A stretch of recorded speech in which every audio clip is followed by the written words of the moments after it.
So I know we've been getting all this juicy Guilty Gear news, all these new character trailers, but yesterday I had the Street Fighter update to look at, and before that, Joe Higashi was revealed for King of Fighters 15. Been a busy boy. That's right, so today what we're going to do is we're going to do a double whammy. On the time of recording this, we've got Zato to look at, and we've got Ramlethal to look at. And then early next week, I'll do the next few characters, which I think are Leo and Nagoriyuki, maybe? Let me double check. Yep, Leo, Nagoriyuki, and then Giovanna, then System Mechanics. Cool. So let's dive into the Zato trailer. I hear Zato is like incredibly technical, but he's always been that way. Nothing new, really.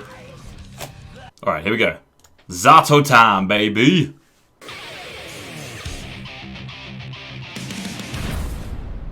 That is bullshit blazing!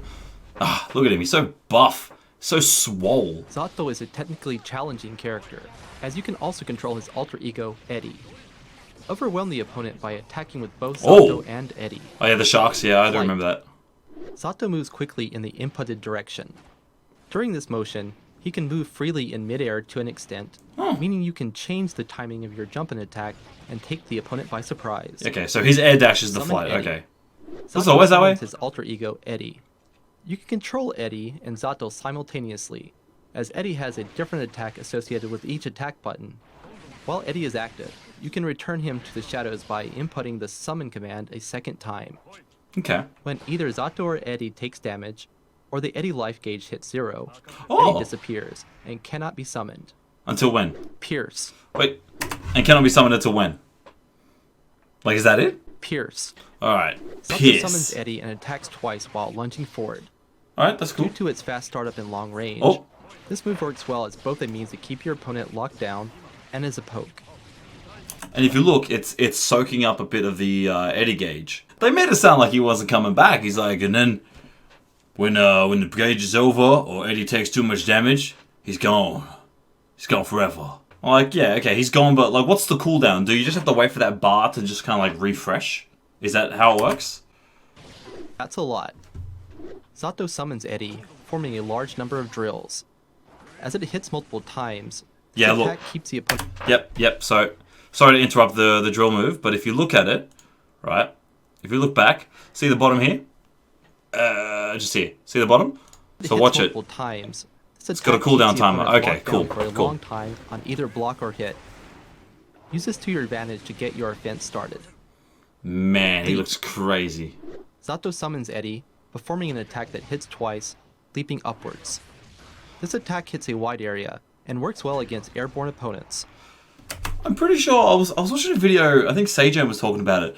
Was that Zato's ultimate? Sorry, was that like one of his supers in the last game? Or one of the last games? And now they've just made it like a normal move? He really got buff. He really got fucking buff. The first hit launches the opponent, making it easy to land a combo even at this animations look so clean, hey. So clean. Zato summons Eddie, performing a multi-hit attack with slow startup. Eddie can absorb the opponent's attacks until this move calms out. Okay. Eddie won't disappear when hit during this move, meaning you can use him as a shield. Okay. However, be careful as he cannot absorb the opponent's overdrive attacks. Okay. So it looks like that move has, like, it gives Eddie like a ridiculous amount of armor. Like, how much armor? Because it looked like Ram hit him like, what, twice? Hold on, let's have a look. I suppose she hit him like 2 or 3 times. Performing a multi-hit attack with slow startup. Yep. Eddie can absorb the opponent's attacks until this move calms out.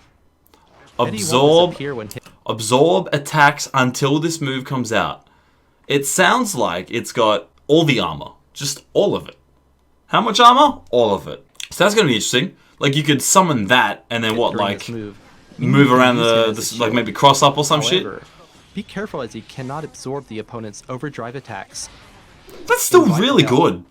Zato forms a drill at a distance from himself. This attack knocks the opponent down on hit.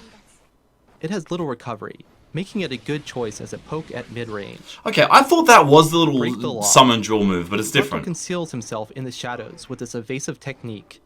Okay. You can stay hidden for a set amount of time by holding down the button. But the recovery when Zato reappears increases the longer you hide. Oh, okay. While hidden, Zato can move left and right in an invincible state, and can even move to the other side. And Eddie can still function while you're submerged. A command grab. It deals more damage than a standard throw, and cannot be teched. It leaves you wide open when whiffed. Oof. So Did he go for it always when have a you think command the throw? opponent is focused on staying grounded and blocking. Was that his Drunken normal throw Shade. before, or did he always have An that command attack that grab? can reflect the opponent's projectiles. Oh, When used in proximity to Eddie, he can be moved far away in an instant. Use this chance to team up with Eddie and start your offense. Shadows approach the opponent and consume them in this powerful projectile move. oh, Jesus. The attack extends quite high up, He absorbs making it the extremely light. difficult for the opponent to jump over it. Wow. Sun Void.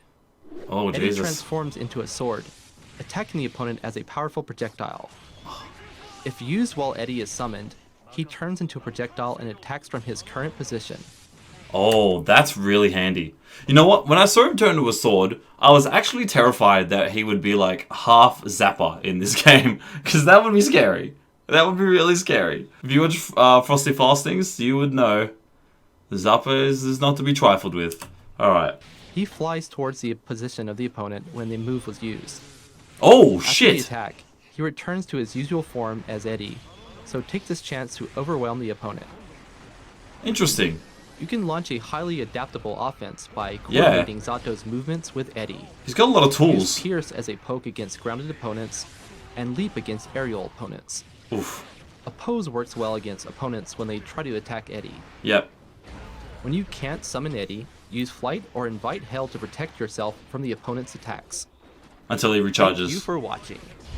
Wow, okay. So, he looks really technical, and positioning with Eddie is key. But I feel like it was always that way. Man, he's going to be so hard to pick up, but... Did he always have a Reflect? Man, he looks really good. Alright, no time to waste. It's time to check out Ram. Remember to stay hydrated, kids. Here we go. One thing I gotta say is, so far, every guide that we've seen of late has made the characters look really strong. So I'm really curious to see how Ram Waifu looks, because those swords look Ramlethal excels great. in range, due to the long reach and wide area her sword attacks cover. She Fuck. dominates the battle at mid-range with her unique pressure. Yep. Bayonetto. Ramlethal sends out a sword quickly in this powerful projectile move. It sends the opponent flying back. Can on she bring them stage. back? Also, if the sword hits the corner of the stage, it explodes, dealing extra damage. Does she have to go pick them up? As the sword remains on the ground after it's Oh, fired, okay. you need to either wait for a set period of time or approach it and pick it up before it can be fired again. Okay, so you can actually Slash and manually slash versions go grab are it. at different heights. My question is, can you like recall them, or do they only recall after the time elapsed? So it's either wait or go grab them. It seems like that's the case. Imagine if you could just like throw it, return it, throw it, return. That would kind of be broken. That'd be pretty silly. Ramlethal moves rapidly, performing a lunging attack. Oh, It has fast startup and can be cancelled What? into from normal moves, making for what's speed. her? What is her arm? It launches the opponent farther up. Do you see her arm? Did something happen in the story? Like, why has her arm like all like? It looks different to her other arm. Is what I'm trying to say. So you can follow up with a combo. Interesting. Okay. Sildo Detro. Hold on. I kind of missed that whole Four string. move because I was like, what's going on with her Launches the arm? opponent farther up if it hits them while they're midair. So you can follow up with a combo. Okay, so it's just a little knock-up Sildo attack. Detro. Ramlethal leaps forward, performing an overhead attack. You can Okay. evade the opponent's low-hitting attacks with this move. What about fireballs? It knocks the opponent down on hit. This move can't be blocked while crouching. Okay, Mid-air yeah, version overhead. changes your jump trajectory, so aim Oh. for a surprise attack with it. Ooh, that's interesting. Cover I like that.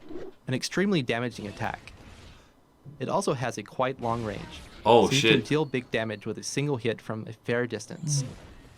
The damage dealt changes depending on the number of swords you have equipped. Yeah, okay, I was and just the about to range ask of that, damage hey. becomes quite poor when you have none left. It At least you can... vulnerable when whiffed and can't be cancelled into from any other moves, so use it sparingly at mid-range. At least you can use it Navarro- even without the swords. That's it. Ramlethal moves forward slightly as she attacks. You can perform up to 2 follow-up moves by inputting quarter circle back punch. Oh, shit. The third move knocks the opponent down on hit. The first Nice. move can be dash cancelled. The follow-up moves receive a buff when delayed. Ooh. Aggressa or Dono.